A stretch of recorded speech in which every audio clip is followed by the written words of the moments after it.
Welcome to this training on homelessness history. This will be a data collection overview over fields in HMIS that collect a client's history of homelessness. We have 4 sections. First, we'll start by looking at some basic definitions. After that, we'll look at some examples of homelessness history. Then, we'll focus in on the fields that we see in HMIS and how they relate to the client's homelessness history. And finally, we'll briefly define chronicity or chronic homelessness. Let's start with definitions. On the right side, you'll see the 5 definitions we'll be looking over. Homelessness, episodes, breaks, and both institutional and permanent situations. The first important definition to understand is homelessness. So for the purpose of HMIS data collection, stays in a place not meant for habitation, a safe haven, or an emergency shelter are considered homeless situations. These are also referred to as literal homelessness. The picture on the bottom is showing an image from our software, Community Services, which will distinguish which situations are considered homeless situations. Next, we'll define episodes and breaks. Those will become really important later, so right now the definitions are important, but we'll give examples of both in the next section. So an episode is a distinct period of homelessness separated by breaks in a client's experience of homelessness. So again, an episode is each distinct period of homelessness a client experiences. A break is a period when a client is no longer experiencing homelessness per HUD's HMIS guidance. There are 2 types of breaks a client might experience in their history of homelessness. The first is a break as a result of stays in permanent situations occurring after 7 days. The second is breaks in institutional situations after stays of 90 days or more. We'll get into these much more detailed examples in a little bit. We also want to review institutional situations. So for the purposes of HMIS data collection, the stays in the following 6 places are considered institutional stays. So foster care home or foster care group home, a hospital or other residential non-psychiatric medical facility, jail, prison, or juvenile detention facility, long-term care facility or nursing home, a psychiatric hospital or other psychiatric facility, and finally, substance abuse treatment facility or detox center. These institutional situations, as they appear in community services, is also pictured below. And finally, we have permanent situations. For the purposes of HMIS data collection, the stays in the following places are considered permanent situations. Please note, these are general categories. In community services itself, there are many more detailed sub-options for each of these. Generally though, a permanent situation is a rental, a property that the client owns, when a client is staying with family or friends, transitional housing, a residential product or halfway house, or a hotel or motel paid by the client's own funds and not through emergency shelter vouchers. That concludes our definitions. The next important thing we'll talk about is breaks. So we're going to go over a few different examples. We'll do a core example to set the tone. We'll look at permanent housing breaks, institutional breaks, and we'll put it all together with a scenario as though a client is visiting us and enrolling in a shelter for the first time, or at least at our shelter for the first time. So our core example here is a timeline. Each little arrow represents 1 month, so there's a total of 12 months represented in this timeline here.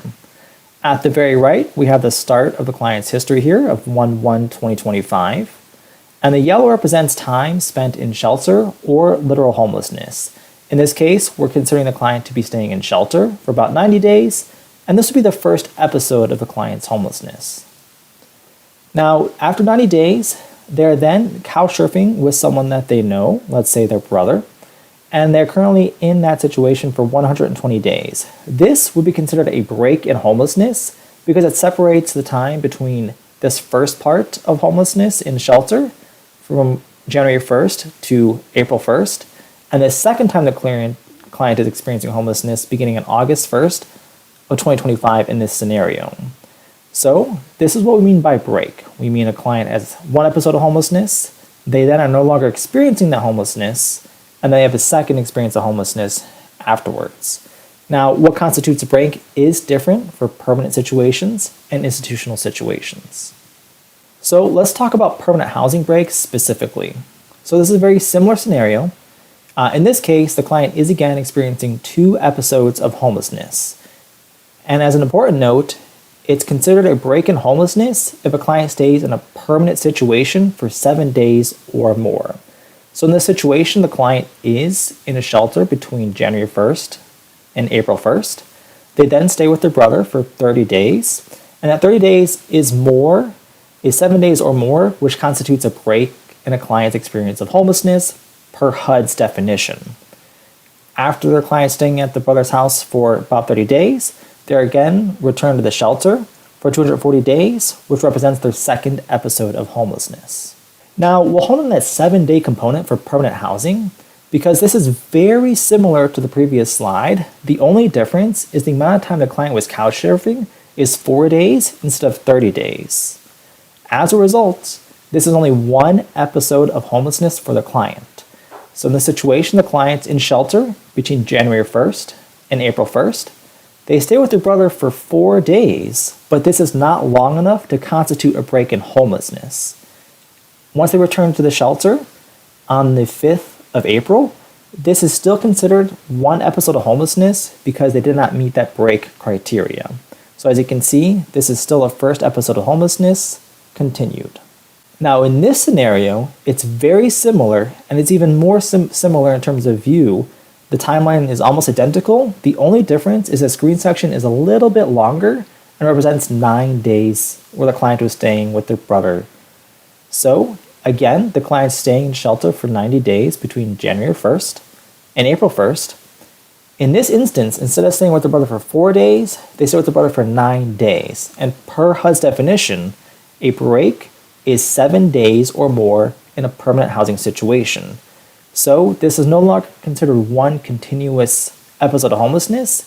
This second set of yellow now becomes the client's second episode of homelessness. We'll now review institutional situations and breaks in those situations. So this is a very similar timeline, except the blue represents time in an institutional situation. Now, if we recall, breaks in institutional situations occur when a client stay is 90 days or more.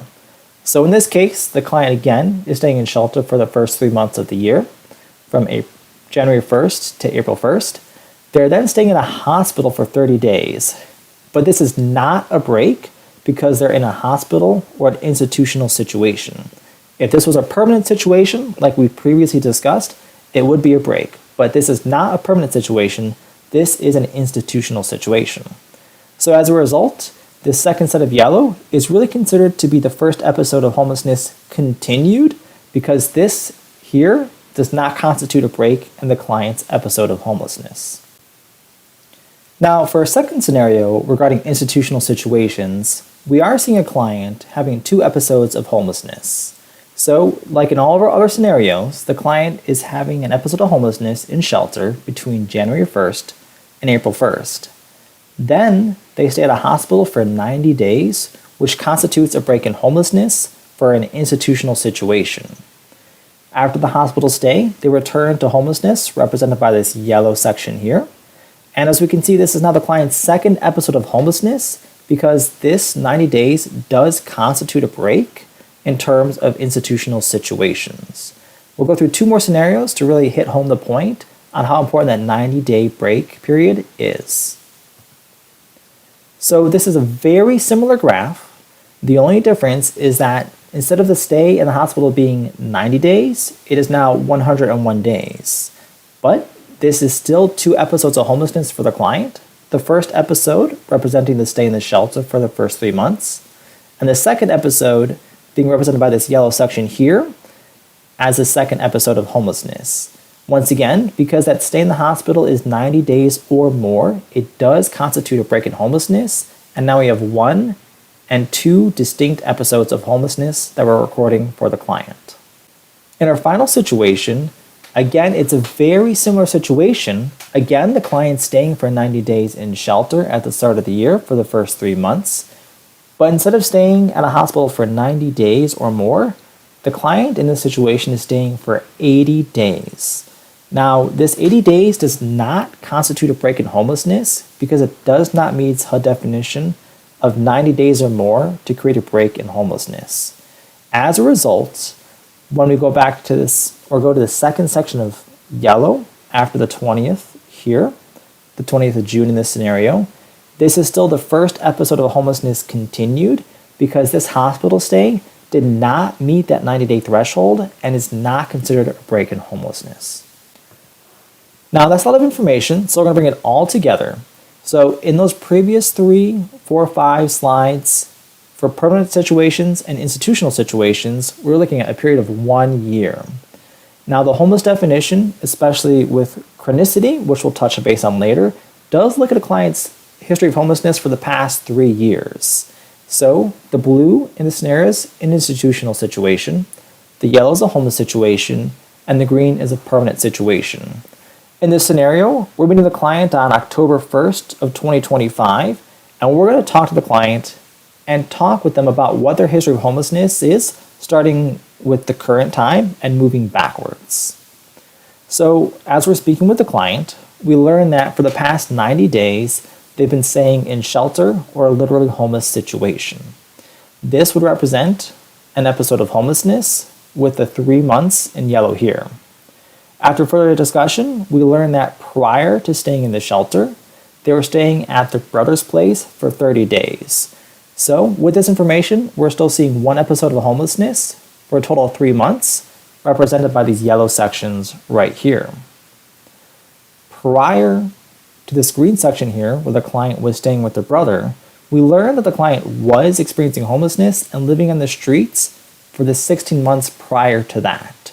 So we now see that this total months of homelessness has jumped up to 19 total, which is the number of yellow arrows that we have. This also represents 2 episodes of homelessness because this green here is representing 30 days. And if we recall, a break for a permanent situation is a stay of 7 days or more. So since this stay was 30 days, it definitely constitutes a break. And so we now are counting 1 episode of homelessness here for these first 3 months and these other 16 months prior to their stay with their brother. Now, after some discussion, we do learn that the client, prior to being on the street, was in the hospital for 60 days. Now, at this point, you'll notice that the episodes and the months homeless hasn't changed because we don't have enough information at this point to determine if this is another episode of homelessness before this or what the situation is. They may have been living in a permanent housing situation before this or back on the street.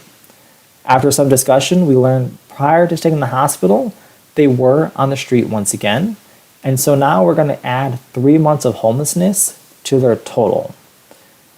Now this can get kind of specific, and we'll touch base on some of these rules later. But because this institutional stay represents 2 months or approximately 60 days, this does not constitute a break in homelessness, because if you recall, a break in homelessness due to an institutional situation is for stays of 90 days or more. So as a result, all this yellow up here and this continued stay here, including the hospital, is all 1 episode of homelessness because the client did not stay in the hospital long enough for it to constitute a break. In these situations, if a client is staying in an institutional setting and it does not constitute a break, you can count those months as part of the month's homeless total. After further discussion, we see that the client, or learn that the client was staying in an apartment they rented prior to their homelessness beginning here. And as a result, we have no additional episodes of homelessness and no additional months of homelessness, but this does complete our timeline that we've gathered with the client. Next, we're going to review some fields in HMIS because it's important to understand how this data is collected and how breaks work for both permanent and institutional situations, but there are relevant fields in HMIS that help us collect that information.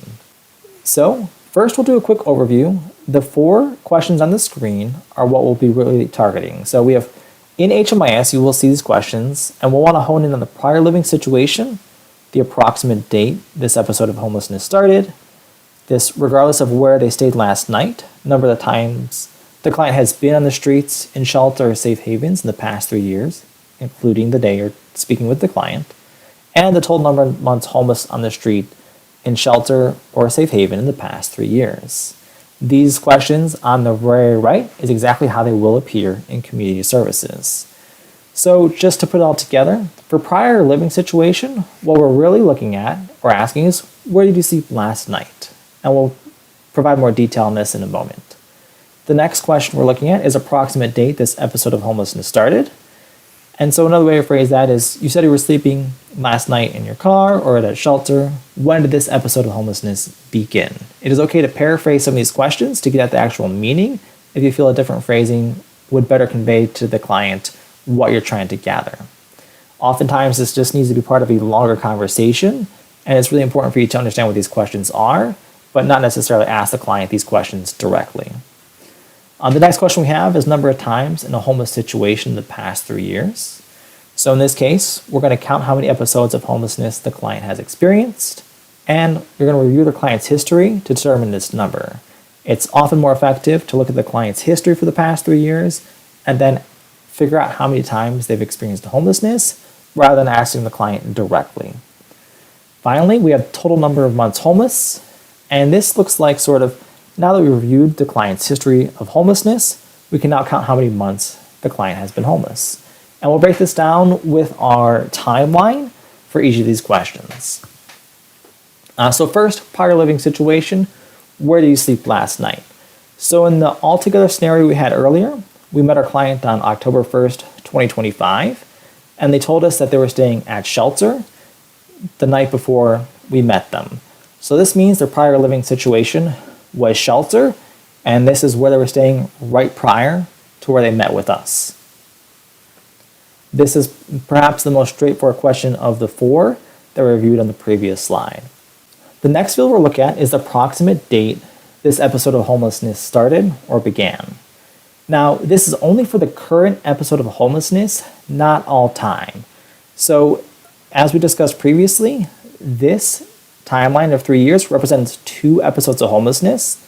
This 30 days here, there's a break in a permanent situation, and this second instance of homelessness represented by all the yellow on this first line and the second line, including the blue here. When we're talking about the approximate date this episode of homelessness, we're only going back for this episode, the most recent episode of homelessness. So in this case, going back 3 months, their episode of homelessness for this time would have started on July 1st, 2025. This is not asking when they first became homeless of all time, only this episode of homelessness. Now, as a note, this current episode of homelessness can cover multiple homeless situations. As an example, the client may have stayed shelter for the past 3 months straight. Alternatively, the client might have been living in the street and then stayed at shelter for the next 2 months. In both cases, whether it's at the shelter for 3 months straight or going from a street to a sheltered situation, because every month was still a piece of literal homelessness, you would still go back to July 1st. So it's asking for when this current episode of literal homelessness began, irrespective of whether it was in the street, in a shelter, or a safe haven. The next field we'll focus on is the number of times a client's been in a homeless situation in the past 3 years. So what this is really counting is it's counting the total episodes of homelessness over the past 3 years. And this is why it's really important to understand the breaks in homelessness history and be able to distinguish between a permanent situation, which has 7-day breaks, and institutional situations, which have 90-day breaks. So in this case, the client would have 2 times homeless per this scenario. The first episode represented here, a break due to a permanent housing situation, and the second episode of homelessness here, and continued down here. This is why it's really helpful to go ahead and sit down and come up with a timeline, because looking at it this way or have it written out is much easier to gather this information and really understand how to answer these questions rather than just asking the client directly how many times they've been homeless in the past 3 years, because they may not be familiar with the 7-day breaks for permanent situations or 90-day breaks for institutional situations. The final field we'll hone in on is total months homeless, or the total number of months homeless in the past 3 years. This is simply counting the total months homeless over the past 3 years, and we can see we're just counting it with the numbers on the screen here, all the way from 1 to 22. Now, as a couple of notes, this permanent situation was a break, so we're not going to count that month as a month homeless. In this case down here, with these institutional situations, this 60-day stay in a hospital did not constitute a break. As a note, time spent in institutional or permanent situations that did not result in a break in homelessness can be counted toward the total. As a result, we have 19, 20, 21, and 22 months in this situation, as this hospital stay did not constitute a break, so we're going to include those 2 months in the client's total number of months homeless. The final thing we'll talk about is chronicity, or chronic homelessness. We'll quickly go over the definition, and in addition, we'll just hit home the importance of accurate data collection. So this is just informational. Chronic homelessness is met under either scenario listed below. So in both scenarios, a client has to have a disabling condition, but for scenario 1, a client has a disabling condition, and if a client has been experiencing literal homelessness, that's in a shelter, a safe haven, or on the street, or any combination of thereof, for at least 12 months straight, the client would be considered chronically homeless. The second scenario, again, the client would have a disabling condition. In the second scenario, the client may not have had experienced literal homelessness for 12 months straight. So instead, they can qualify if over the past 3 years, the client has both experienced at least 4 episodes of homelessness and spent at least 12 months homeless over the past 3 years. There won't be a lot of work that you need to do to really define whether a client is chronically homeless. The most important thing is accurate data collection. So, the most important way to understand if a client is chronically homeless is to collect the data as accurately as possible and really get an excellent homeless history with the client. More accurate data will help with clients, it will help with prioritization in the community and for resources, and it can help lessen the burden in collecting homeless verification should your client get a referral, especially to a PSH program. So while chronicity is a big topic and it is important, the really key part is to make sure that we're just collecting the homelessness history data correctly. And if the client is chronically homeless, because we've correctly collected the data, they will be defined as chronically homeless just because their data is saying that they do, and their history does reflect that status. Welcome to the short presentation on the fiscal year 2026 data standard changes. In this presentation, we'll be looking at retired fields, updated fields, new fields, reporting impacts, and next steps. To start with retired fields, there are 3 fields that have been officially retired but are not being removed from the software at this point in time. These are gender, translation assistance, and sexual orientation. So HUD has retired the field gender officially, but it will not be marked as retired in community services. This field is still being collected by the community. If there are any changes in local data collection, it will be communicated, but as of this time, this field is still being collected locally. As a note, there is a new field in HMIS called sex. The data from gender will not map to this new field, but we will discuss this new field 4.21 sex later on in the presentation. The second field being retired from the HUD data standards is translation assistance. This also appears on the UDE assessment. Just like gender, this will not be marked as retired and is still being collected by the community locally at this time. If there are any changes in local data collection, it will be communicated to the system should any changes occur. HUD has also officially retired sexual orientation. This was formerly a RISE-specific data element, although some VA programs and PSH programs did collect this information as well. This will not be marked as retired, and this field is still available for data collection, although its collection is now optional and not required. Next, we have some updates to fields. The 5 on the right are race and ethnicity, the VA homeless prevention targeting criteria, the RI family critical issues, and for VA data elements, services provided, and financial assistance. First, we have some wording changes relevant to race and ethnicity. and the HP targeting criteria for the SSVF homeless prevention. In the case of race and ethnicity, HUD has decided to drop the E. For the homeless prevention targeting criteria, the VA did update the wording, and you can see the portions in yellow are the updated wording.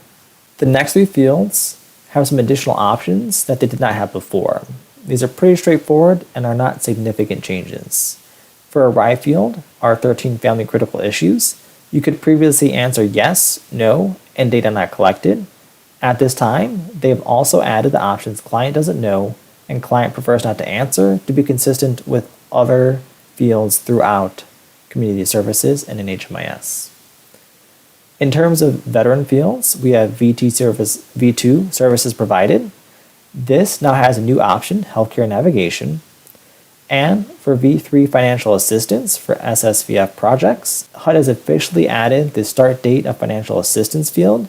This is really intended to provide clarification on what the difference between the start date and end date is for this VA financial assistance field. And that concludes the updated fields. Now we'll review new fields in the system, which are both 4.21 sex and V10 mental health consultation. So the first new field is sex. Now, as a really important note, this will not be available as an assessment question like we would see for gender. This is only available on the client profile. So this is the same location you would update or record a client's social security number as well as their veteran status. You can collect this information when creating a client's profile, or you can update it through the Client Profile tab in Community Services. But again, this will not be available as an assessment question. Our vendor did not make this a possibility. Our vendor made it only available on the client profile. From a technical perspective, this is applicable and should be collected by all projects except housing with services, day shelters, and coordinated entry. We will still strongly recommend that all project types do collect this information, but per HUD's guidance, these three projects are exempt from this requirement. On this slide, we see exactly where it is. So you would go to the client profile, you click on the pencil icon on the client record, and update the sex on that number 3 option pictured to the left. On the right side, we see the options for this field. The options are male, female, client doesn't know, client prefers not to answer, and data not collected. The second final new field is V10 mental health consultation. This is applicable to SSVF, rapid rehousing, and homeless prevention projects, and is required at entry for clients starting on 10/1/2025 or after. We can see the pick list options below, which are mental health consultation completed, mental health consultation being coordinated with the VA provider, mental health consultation be coordinated with another provider, or offer declined. Both sex and mental health consultation are available in the software now. Finally, we have some reporting. So if you were someone who used reports to report on gender specifically, gender has been removed from any federal report. So this includes the Data Quality Framework, the COC APR, the ESG CAPR, the CE APR, the PATH report, and the HUD CSV. Gender is still available in SAP reports, and gender has not been removed from any local reports. It has only been removed from federal reports that are hosted within the software itself. And you can see the list of reports, and these are the only reports that we've seen gender removed from at this point are the ones you see on your screen. Some important implementation notes. Sage will only be accepting the fiscal year 2026 APR and CAPR and CE APR as of October. The PATH annual report is expected to be updated by mid-December of 2025. RIE exports, if you do export for RIE purposes, you will be using the fiscal year 2026 hashed CSV starting in October. And for VA exports, you will be using the fiscal year 2024 CSV through October 15th for annual reporting. Starting in November, VA programs will have to use the fiscal year 2026 CSV starting in November. We reached out to veteran providers specifically with this information, but it's also here for reference. The final steps, next steps, historical data entry. Luckily, there is no back data entry required for new data elements, specifically for sex and mental health consultation. In addition, there is a 90-day grace period where data quality will not be assessed after the data standards are released. At this time, HUD has not officially released the data standards as of this recording. So that 90-day grace period would start once the HUD data standards are released. Regardless of their official release, we've still been directed to implement the data standard updates now. As a note, clients being served after 10/1/2025 should have their information updated as you're working with the client through normal situations like an annual assessment or something of that sort. As a final note, since we do not have the official data standards released yet, we cannot provide exact clarification on some data entry and collection pieces, especially regarding sex and sort of recommended language. If you have any questions, please reach out to the HMIS help desk or submit a ticket. That concludes our presentation on the fiscal year 2026 data standards. Thank you so much for watching and have a wonderful day.